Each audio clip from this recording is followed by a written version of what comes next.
Chapters 4, 5, and 6. James Henry Trotter stood there clutching the bag and staring at the old man. "And now," the old man said, "all you've got to do is this. Take a large jug of water and pour all the little green things into it. Then, very slowly, one by one, add 10 hairs from your own head. That sets them off. It gets them going. In a couple of minutes, the water will begin to froth and bubble furiously, and as soon as that happens, you must quickly drink it all down, the whole jugful, in one gulp. And then, my dear, you will feel it churning and boiling in your stomach, and steam will start coming out of your mouth. And immediately after that, marvelous things will start happening to you. Fabulous, unbelievable things. And you will never be miserable again in your life. Because you are miserable, aren't you? You needn't tell me. I know all about it. Now go and do exactly as I say. And don't whisper a word of this to those 2 horrible aunts of yours. Not a word. And don't let those green things in there get away from you. Because if they do escape, then they will be working their magic upon somebody else instead of upon you. And that isn't what you want at all, is it, my dear? Whoever they meet first, be it a bug, insect, animal, or tree, that will be the one who gets the full power of their magic. So hold the bag tight. Don't tear the paper. Off you go. Hurry up. Don't wait. Now's the time. Hurry." With that, the old man turned away and disappeared into the bushes. Chapter 5. The next moment, James was running back toward the house as fast as he could go. He would do it all in the kitchen, he told himself. If only he could get in there without Aunt Sponge and Aunt Spiker seeing him. He was terribly excited. He flew through the long grass and the stinging nettles, not caring whether he got stung or not. And in the distance, he could see Aunt Sponge and Aunt Spiker sitting in their chairs with their backs toward him. He swerved away from them as to go around to the other side of the house, but then suddenly, just as he was passing underneath the old peach tree that stood in the middle of the garden, his foot slipped and he fell flat on his face in the grass. The paper bag burst open as it hit the ground, and the thousands of tiny green things were scattered in all directions. James immediately picked himself up onto his hands and knees and started searching around for his precious treasures. But what was this? They were all sinking into the soil. He could actually see them wriggling and twisting as they burrowed their way downward into the hard earth. And at once he reached a hand to pick some of them up before it was too late. But they disappeared right under his fingers. He went after some others, and the same thing happened. He began scrabbling around frantically in an effort to catch hold of those that were left, but they were too quick for him. Each time the tips of his fingers were just about to touch them, they vanished into the earth. And soon, in the space of only a few seconds, every single one of them had gone. James felt like crying. He would never get them back now. They were lost forever. But where had they gone to? And why in the world had they been so eager to push down into the earth like that? What were they after? There was nothing down there. Nothing except the roots of an old peach tree and a whole lot of earthworms and centipedes and insects living in the soil. But what was it the old man had said? Whoever they meet first, be it a bug, insect, animal, or tree, that will be the one who gets the full power of their magic. Good heavens, thought James. What is going to happen in that case if they do meet an earthworm, or a centipede, or a spider? And what if they do go into the roots of the peach tree? "Get up at once, you lazy beast!" a voice was suddenly shouting in James's ear.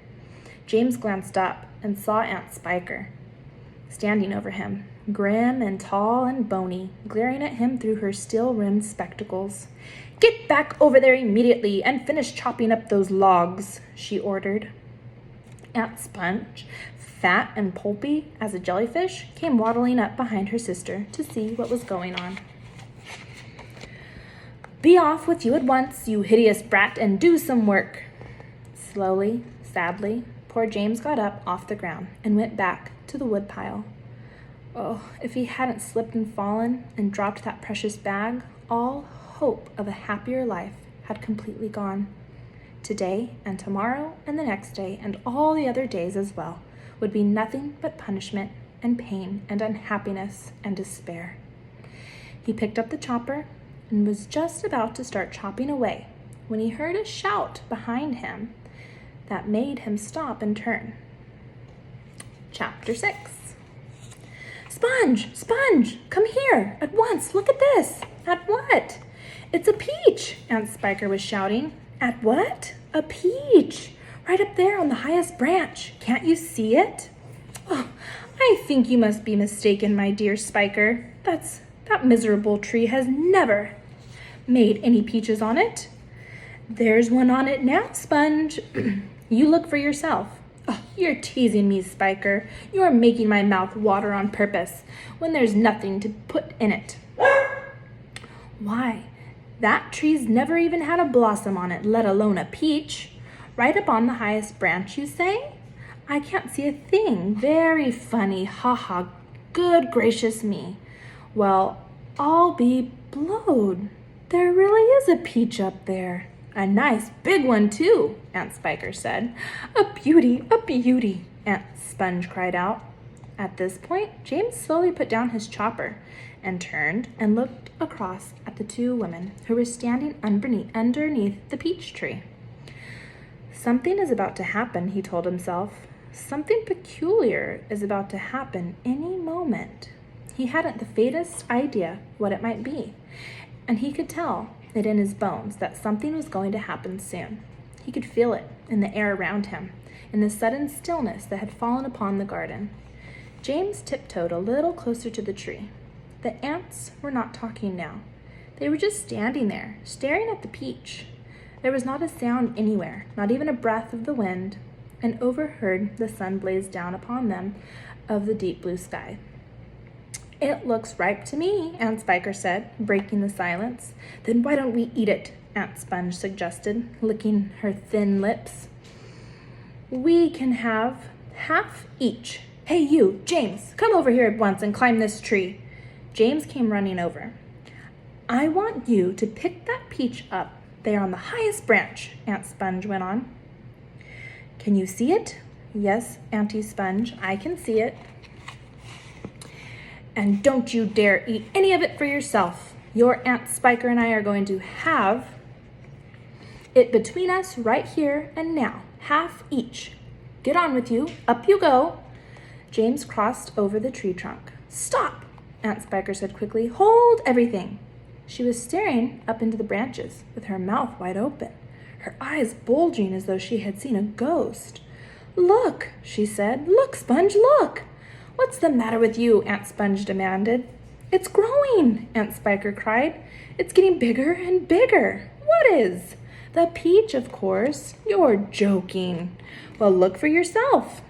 "But my dear Spiker, that's perfectly ridiculous. That's impossible. That's... Now wait just a minute. No, that can't be right. No, yes. Great Scott! The thing really is growing. It's nearly twice as big already," Aunt Spiker shouted. "It can't be true." "It is true. It must be a miracle. Watch it. Watch it." "I am watching it." "Oh, great heavens alive!" Aunt Spiker yelled. "I can actually see the thing bulging and swelling before my very eyes." That's the end of chapters 4, 5, and 6. Stay tuned.